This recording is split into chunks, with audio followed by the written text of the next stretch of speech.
friends, how are you? I hope you will be fit, fine and doing well. And welcome to medico science. तो आज हम discuss करने वाले हैं LUMS BS programme past MCQs. जैसा कि आप सबको पता है कि लम्स के जो एग्जाम्स होते हैं एंट्रेंस एग्जाम बीएस प्रोग्राम्स के, वो सारे कंप्यूटर बेस्ड या फिर ऑनलाइन एग्जाम्स होते हैं और क्वेश्चंस हार्ड फॉर्म में नहीं दिए जाते। और ये क्वेश्चंस जो हैं वो हमने कलेक्ट किए हैं मुख्तलिफ कैंडिडेट से जिन्होंने ये क्वेश्चन एग्जाम्स दिए थे पास्ट ईयर्स में। तो इसमें जो हम क्वेश्चंस डिस्क्राइब करेंगे, क्वेश्चंस डिस्कस करेंगे, वो क्वेश्चंस होंगे बीएस नर्सिंग के, BS medical laboratory technician, BS radiologic technology, BS molecular biology and genetics and other BS forensic biology and other BS programmes. तो अगर आप इस चैनल पे नए हैं तो प्लीज़ सब्सक्राइब द चैनल, और अगर आपको वीडियो अच्छा लगे तो hit the bell icon and also hit the like button and share it with your friends and colleagues. तो चलो अब हम स्टार्ट करते हैं अपना लेक्चर और video. Question number 231 is which law states that voltage is directly proportional to current? Option A is the Coulomb's law, option B is the Ohm's law, option C is the electromagnetic law and option D is the Newton's law। तो जो law जिसने हमने बताया था कि voltage जो है वो डायरेक्टली प्रोपोर्शनल है करंट के, हम उसको बोलते हैं Ohm's law. Ohm's law just defines that voltage is directly proportional to current. और जब हम इसको सिंप्लीफाई करेंगे तो V is equal to I R इसका फॉर्म बनेगा, where R is the resistance, I is the current and V is the voltage. So the correct option will be option B, Ohm's law. Question number 232 is the process of separating colors of light is called, option A is the dispersion, option B is the reflection, option C is the refraction and option D is the interference। आपने पढ़ा है कि जब भी white light जो है वो एक प्रिज्म से हम पास करते हैं, तो प्रिज्म से पास करने के बाद जो वाइट लाइट है वो 7 कलर्स में डिस्ट्रीब्यूट हो जाती है, 7 कलर्स में डिस्ट्रीब्यूट हो जाती है। और वो कलर्स हैं red, orange, yellow, green, blue, Indigo and violet. These are the 7 colors and this phenomenon is known as the dispersion of light. So the correct option will be option B, dispersion. Sorry, option A, dispersion. Question number 233 is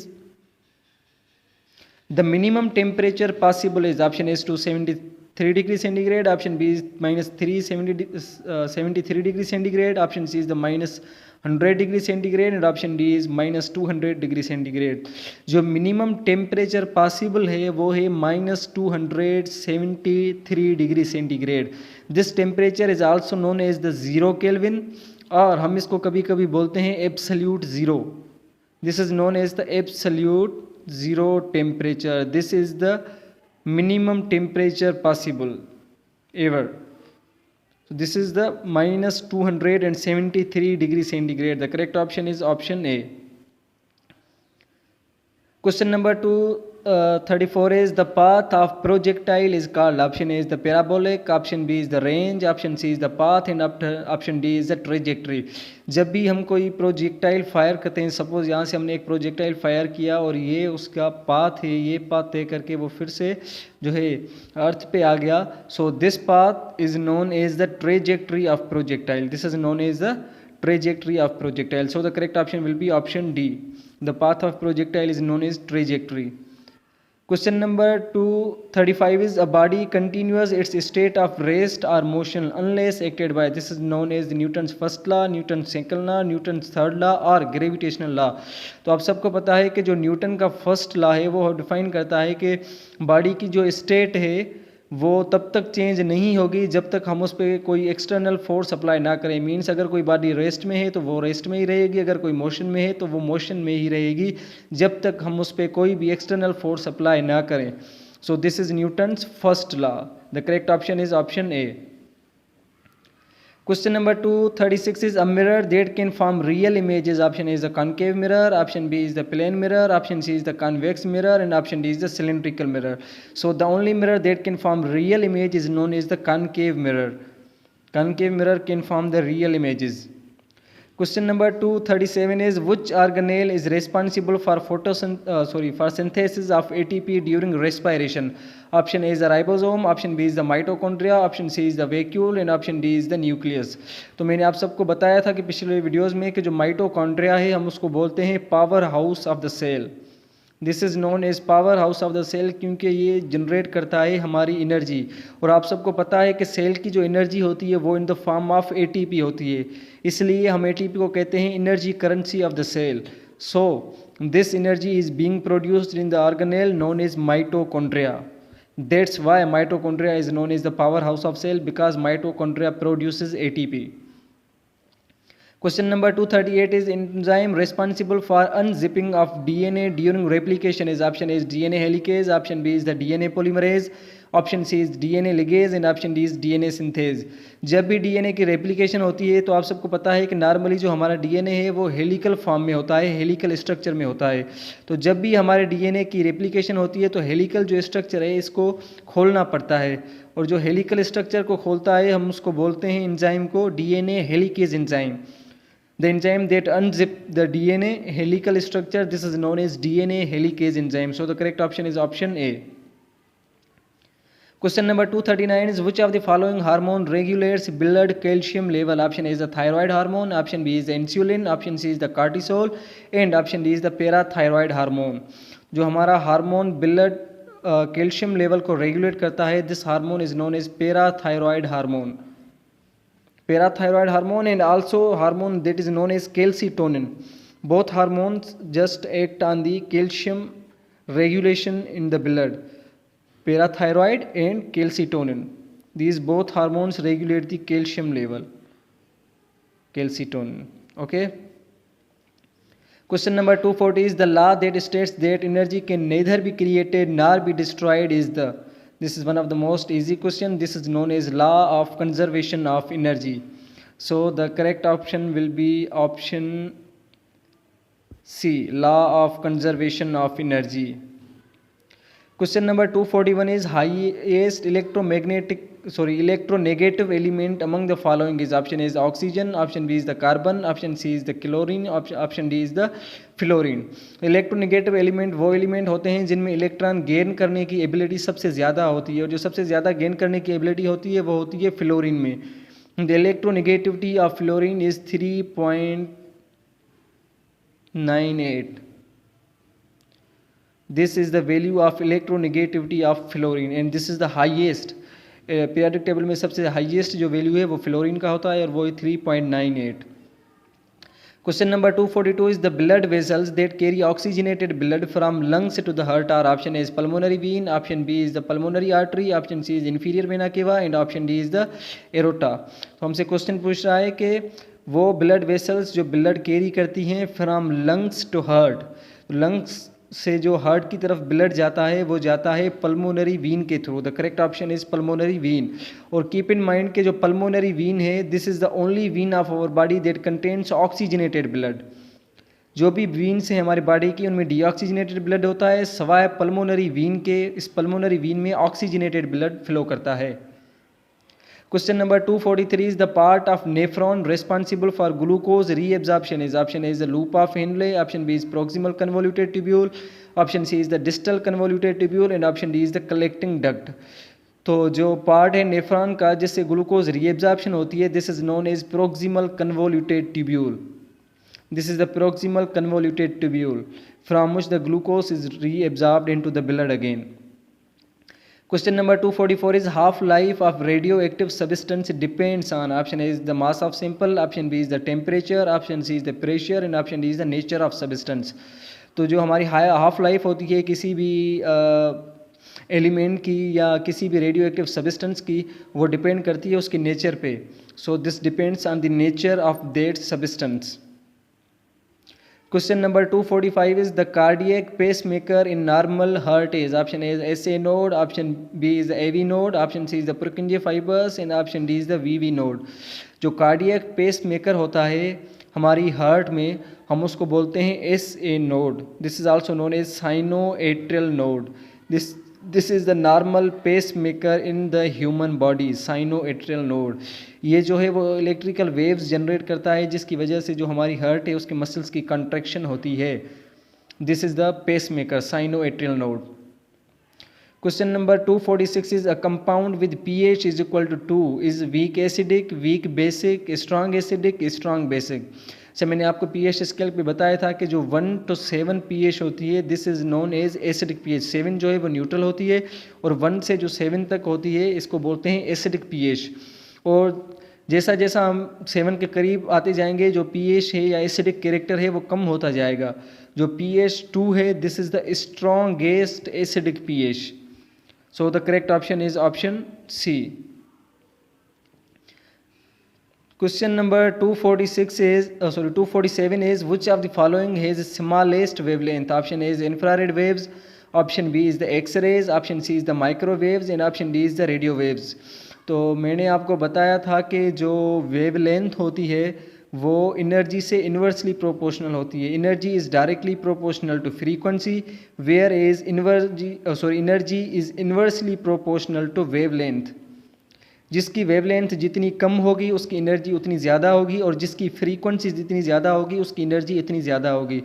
तो जो हमारी x raise होती हैं इनकी wavelength जो है वो सबसे कम होती है और इनकी जो एनर्जी होती है या फ्रीक्वेंसी होती है वो सबसे ज़्यादा होती है। So which of the following is smallest wavelength? The correct option is option B, X rays. जो रेडियो वेव्स हैं उनकी जो वेवलेंथ होती है वो ज़्यादा होती है, माइक्रोवेव्स की भी वेवलेंथ ज़्यादा होती है, इंफ्रारेड वेव्स की भी वेवलेंथ ज़्यादा होती है as compared to X rays. X rays की जो वेवलेंथ होती है वो सबसे कम होती है और इसकी एनर्जी जो है वो सबसे ज़्यादा होती है। Question number 248 is the oxidation number of sulphur in H2SO4 is option is -2, option B is -4, option C is -1 and option D is +6। जब आप देखेंगे सल्फ्यूरिक एसिड H2SO4, जब आप देखेंगे तो हाइड्रोजन का जो नंबर होता है वो होता है -2। तो हाइड्रोजन का ऑक्सीजन का -2 होता है, तो ऑक्सीजन का कंबाइन करके कितना हुआ? -8।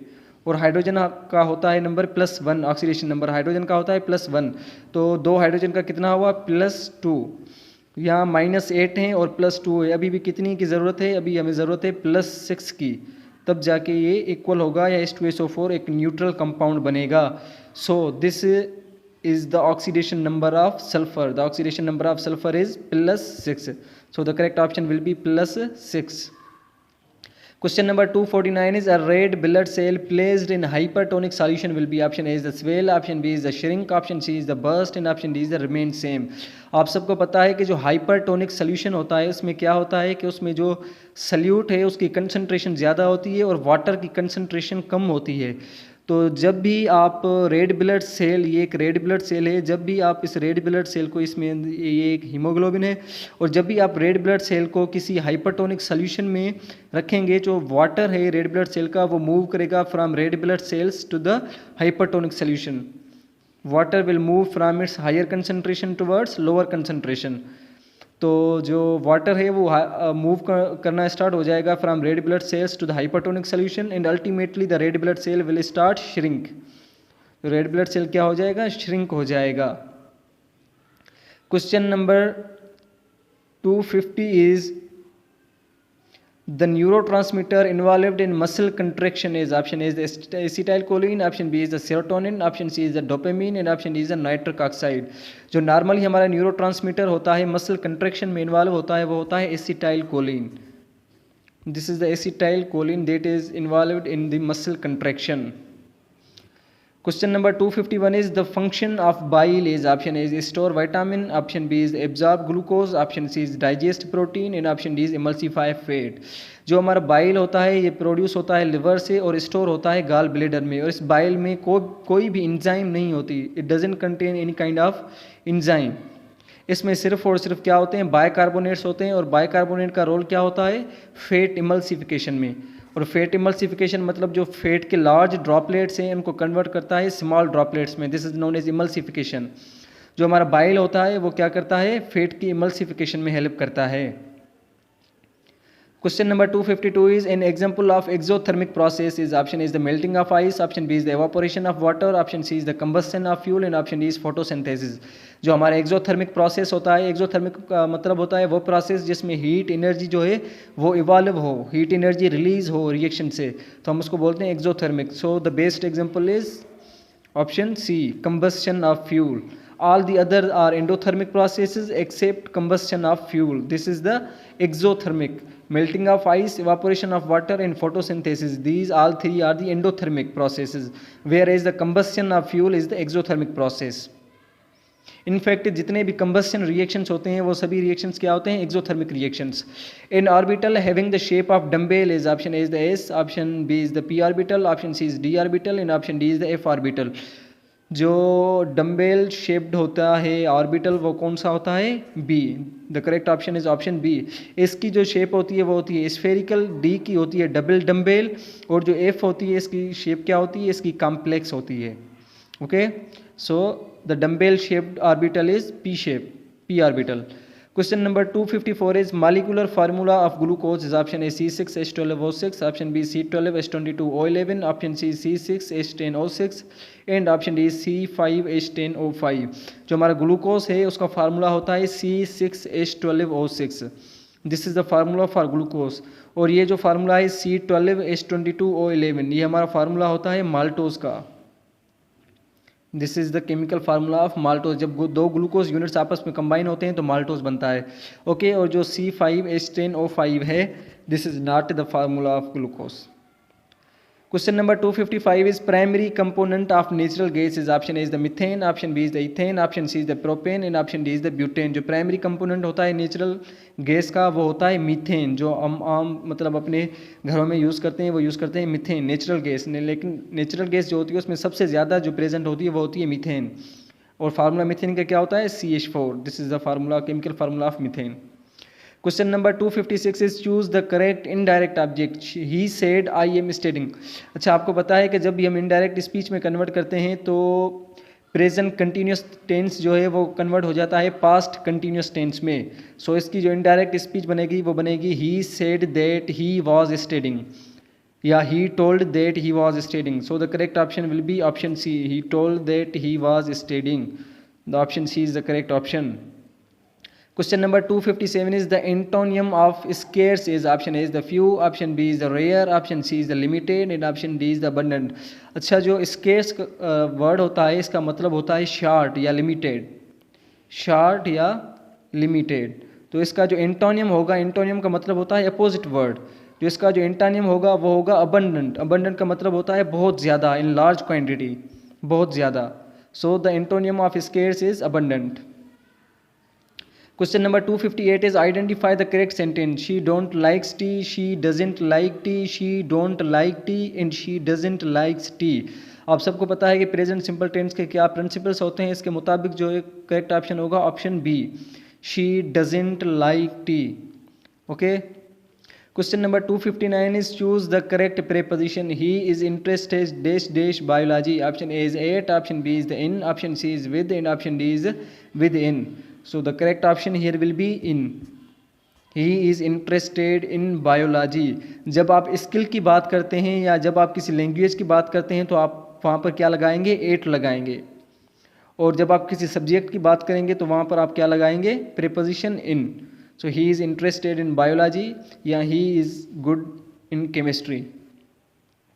Question number 260 is the gas used in Haber process is option A is the nitrogen, option B is the sulfur dioxide, option C is the oxygen and option D is the dinitrogen oxide. तो आपको पता होना चाहिए कि जो Haber process होता है वो प्रोसेस होता है जिसमें हम क्या फार्मेशन करते हैं, अमोनिया की फार्मेशन करते हैं, अमोनिया NH3. तो इसमें कौन सी गैस जो है वो रिक्वायर्ड होती है, इसमें गैस रिक्वायर्ड होती है nitrogen. So the gas used in Haber process is nitrogen gas. Question number 261 is which of the following is halogen? Option A is sodium, option B is the chloride, option C is the carbon and option D is the hydrogen. आप सबको पता है कि जो हमारे group 7A के elements होते हैं उनको हम बोलते हैं हेलोजिन. हेलो का मतलब होता है साल्ट और जिन का मतलब होता है प्रोड्यूसर, मीन्स साल्ट प्रोड्यूसर. और इस ग्रुप में कौन कौन से एलिमेंट होते हैं, इस ग्रुप में एलिमेंट्स होते हैं fluorine, chlorine, bromine, iodine and astatine. So these are the halogens. So the correct option will be option B, chlorine. Chlorine is the halogen. Question number 262 is which enzyme is present in saliva? Option A is trypsin, option B is the chymotrypsin, option C is the pepsin and option D is the amylase. जो हमारी saliva है उसमें हमारी जो enzyme होती है हम उसको बोलते हैं अमाइलेज और सेलिवरी अमाइलेज. इसी वजह से जो हमारा कार्बोहाइड्रेट है वो हमारे माउथ में ही डाइजेस्ट होना शुरू हो जाता है.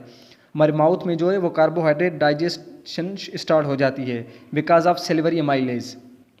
Question number 263 is pH of neutral solution at 25 degrees centigrade is option A is 8, option B is the 7, option C is the 6 and option D is 0। आप सबको पता है कि जो 25 टेम्परेचर होता है 25 degree centigrade, this is known as room temperature. 20 to 25 is known as room temperature. और जो न्यूट्रल pH होती है वो क्या होती है 7। So the pH of neutral solution at 25 degree centigrade is 7। pH doesn't change due to temperature, तो इसकी pH कितनी होगी, pH 7 ही होगी neutral. Question number 264 is sodium reacts vigorously with option A is the water, option B is the oxygen, option C is the carbon dioxide and option D is the all. जो हमारा sodium होता है वो react करता है water से बहुत ही vigorously और जल्दी जल्दी वाटर से रिएक्ट करता है। जब भी आप सोडियम का कोई टुकड़ा पानी में डालेंगे तो वो इतना जल्दी रिएक्शन हो जाएगा और एक धमाका सा मतलब आवाज़ आपको सुनाई देगा, because sodium reacts vigorously with water. Question number 265 is sound can't travel through, option A is gas, option B is the liquid, option C is the solid and option D is the vacuum. तो पिछले video में मैंने आपको बताया था कि जो waves होती हैं उनके दो टाइप्स होते हैं, एक होते हैं इलेक्ट्रोमैग्नेटिक वेव्स और दूसरी जो होती हैं वो होती है मैकेनिकल वेव्स। इलेक्ट्रोमैग्नेटिक वेव्स को ट्रेवल करने के लिए किसी भी मीडियम की ज़रूरत नहीं पड़ती, लेकिन जो मैकेनिकल वेव्स हैं उनको ट्रेवल करने के लिए मीडियम की ज़रूरत पड़ती है। और साउंड जो है वो this is an example of mechanical wave. तो साउंड जो है वो वैक्यूम से ट्रेवल नहीं कर सकता, बिकॉज वैक्यूम में कोई भी मीडियम नहीं होता और साउंड को क्या चाहिए, मीडियम चाहिए ट्रेवल करने के लिए। सो the correct option will be option D, because sound can't travel in vacuum. Question number 266 is synonym of brave is option A is the coward, option B is the timid, option C is the courageous and option D is the weak। synonym का मतलब होता है same meaning word. तो आप सबको पता है कि ब्रेव का मतलब होता है बहादुर और जो courageous है इसका मतलब भी होता है बहादुर, हिम्मत वाला, जुर्रत वाला। So the correct option will be option C. और जो कोवर्ड है वो मतलब डरपोक के लिए इस्तेमाल होता है, बुज़दिल के लिए इस्तेमाल होता है, टिमिड और वीक कमज़ोर के लिए इस्तेमाल होता है। Question number 266 antonym of rapid is option A is the swift, option B is the fast, option C is the quick and option D is the slow. आप सबको पता है कि रैपिड का जो रैपिड यूज़ होता है वो होता है फास्ट के लिए यूज़। रैपिड मीन्स क्विक और फास्ट। जो रैपिड का अपोजिट वर्ड होगा वो क्या होगा, slow. So the correct option will be option D. Question number 267 is which one is mammal? Option A is the crocodile, option B is the frog, option C is the whale and option D is the eagle। इन सब में जो हमारा mammal है वो होता है whale. Whale जो है वो this is a type of fish, वो समंदर में रहती है व्हेल और ये एक मेमल है, this is a mammal. Question number 268 is the Heisenberg's uncertainty principle is related to option A is energy and time, option B is position and momentum, option C is force and energy and option D is proton and neutron. जो हेजनबर्ग्स uncertainty principle था वो principal किसके बारे में था, this was position and momentum of electron. This was जो position and momentum of electron. Position और momentum जो इलेक्ट्रॉन का वो इस प्रिंसिपल पे जो था वो हेजनबर्ग्स अनसर्टेनिटी प्रिंसिपल था और वो बता रहा था कि पोजीशन और मोमेंटम आप इलेक्ट्रॉन का एक ही टाइम पे नहीं मेजर कर सकते, आप नहीं फाइंड कर सकते एक ही वक्त पोजीशन और momentum. Okay, so question number 269 is the SI unit of capacitance is option A is Henry, option B is the ohm, option C is the farad and option D is the coulomb। जो capacitance का unit होता है SI unit वो होता है farad। So the correct option will be option C, farad। This is the SI unit of capacitance। Question number 270 is which of the following is highest frequency. Highest frequency मैंने पिछले इस video में भी आपको बताया और इस वीडियो में भी आपको बताया कि जो फ्रीक्वेंसी होती है उसका जो डायरेक्ट रिलेशन होता है वो एनर्जी से होता है। जिसकी जितनी ज़्यादा फ्रीक्वेंसी होगी उसकी इतनी ज़्यादा क्या होगी, एनर्जी होगी। So option A is ultraviolet radiation, option B is microwave, option C is infrared waves and option D is X rays. तो एक्स रेज की जो फ्रीक्वेंसी है वो सबसे ज़्यादा होती है, इसकी वजह से इसकी एनर्जी जो है वो भी सबसे ज़्यादा होती है और इसकी जो वेवलेंथ होती है वो सबसे कम होती है। So the correct option is option D. Question number 271 is in a transformer electrical energy is converted to option A is heat energy, option B is chemical energy, option C is mechanical energy and option D is electrical energy but change the voltage. जो transformer लगे होते हैं cities में या गाँव में, उन transformer क्या करता है, वो ट्रांसफार्मर जो है वो सिर्फ और सिर्फ वोल्टेज चेंज करता है। So there's a device to change the voltage. So correct option will be option D. अच्छा, इस हिसाब से जो है ट्रांसफार्मर के नेम्स होते हैं, एक होता है स्टेप अप ट्रांसफार्मर, वो क्या करता है वोल्टेज इंक्रीज करता है, और दूसरा होता है स्टेप डाउन ट्रांसफार्मर, और वो जो होता है वो वोल्टेज डिक्रीज करता है। जो हमारे स्टेबलाइजर लगे हुए होते हैं इनमें स्टेप अप ट्रांसफार्मर लगा हुआ होता है, और जो हमारे बाहर बड़े बड़े ट्रांसफार्मर लगे हुए होते हैं वो होते हैं स्टेप डाउन ट्रांसफार्मर। ओके, उनका काम सिर्फ और सिर्फ वोल्टेज को कम करना होता है। Question number 272 is the energy of a photon is directly proportional to option A is the wavelength, option B is the intensity, option C is the frequency and option D is the all. So जो energy होती है वो directly proportional होती है frequency के nu RF, और जो energy होती है वो inversely proportional होती है wavelength के. So the energy of a photon is directly proportional to frequency. The correct option is option C. Question number 273 is which particle is responsible for stability of nucleus? Option A is electron, option B is proton, option C is neutron and option D is both proton and neutron. जो हमारा atom होता है या उसका nucleus होता है उसको stable करने के लिए कौन से पार्टिकल हेल्प करते हैं? Neutrons. So neutrons play a role in the stability of nucleus. Question number 274 is the unit of magnetic flux is option A is the Tesla, option B is the Weber, option C is the Henry and option D is the Mho, MHO. तो जो magnetic flux का unit होता है वो होता है weber. The correct option is option B. Question number 275 is the function of commutator in DC motor is option is reverse current direction, option B is convert it to AC, option C is decrease voltage and option D increase voltage.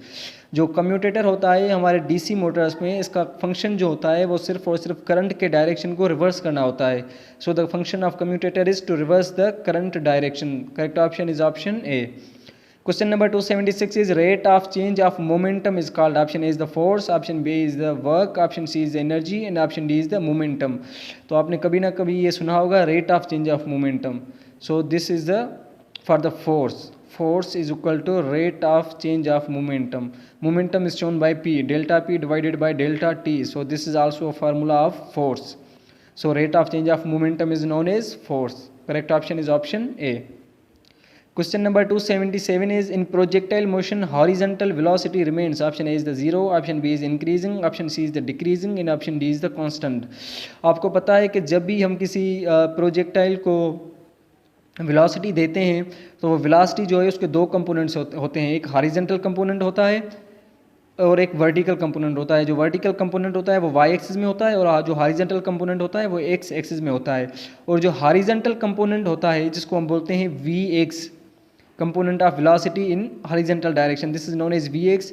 और ये जो we x होता है वो हमेशा constant ही होता है क्योंकि हम जो है वो एयर रेजिस्टेंस निगलेक्ट करते हैं. इसी वजह से जो हमारा वी एक्स होता है हॉरिजॉन्टल कंपोनेंट ऑफ वेलोसिटी होता है वो हमेशा क्या रहता है?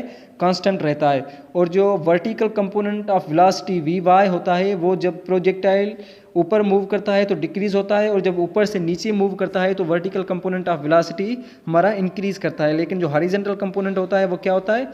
वो हमेशा कांस्टेंट ही रहता है प्रोजेक्टाइल मोशन में.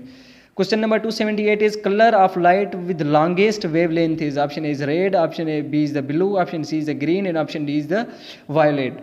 तो longest wavelength और shortest energy वाला जो लाइट का कलर होता है वो होता है red. Red, longest wavelength and shortest energy. Question number 279 is time period of pendulum depends upon option A is the mass, option B is the length, option C is the both and option D is independent of mass and length. तो आपने pendulum का time period का formula जो है वो पढ़ा होगा, वो है T is equal to 2 pi under root L divided by G. So L is the length of pendulum. So the time period of pendulum depends on the length. The correct option is option B. Question number 280 is which of the following is not an electromagnetic wave? Option A is the microwave, option B is the X-rays, option C is ultraviolet rays and option D is the sound wave.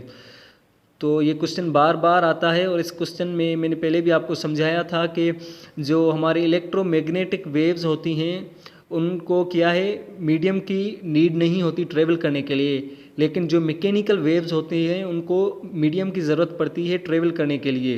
जो हमारे electromagnetic waves होती हैं ये हमारे vacuum से भी travel करती हैं, लेकिन जो मैकेनिकल वेव्स हैं वो वैक्यूम में ट्रेवल नहीं कर सकते क्योंकि वैक्यूम में कोई भी मीडियम नहीं होता। सो क्वेश्चन क्या पूछ रहा है, which of the following is not an electromagnetic wave, means ये इलेक्ट्रोमैग्नेटिक वेव नहीं बल्कि मैकेनिकल वेव है। So the correct option will be option D, sound wave. Sound waves are the example of mechanical waves, longitudinal waves, because they need medium for their travel. So I hope you have understood each and everything. अगर आपको कुछ समझ नहीं आया तो let me know in the comment section, and thanks a lot and don't forget to subscribe the channel.